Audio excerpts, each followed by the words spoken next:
A flashing dashboard lock icon on your Ford F-150 means the SecuriLock passive anti-theft system has immobilized the engine. To fix this and start your truck, perform a master reset by leaving the key in the on position for 10 minutes until the security light goes out. This forces the system to re-recognize your key's transponder chip.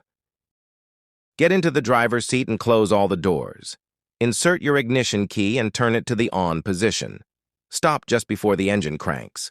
The dashboard lights will illuminate, and you will see the red SecuriLock icon flashing rapidly.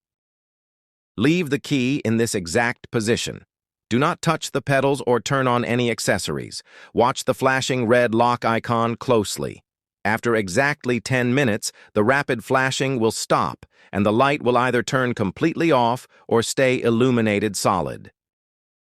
Once the light stops flashing, turn the ignition key back to the off position.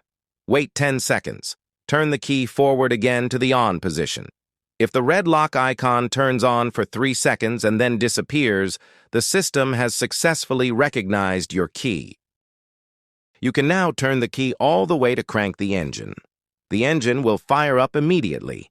If the light continues to flash rapidly after the 10-minute process, the transponder chip inside your key is damaged, or the transceiver ring around the ignition cylinder needs to be replaced.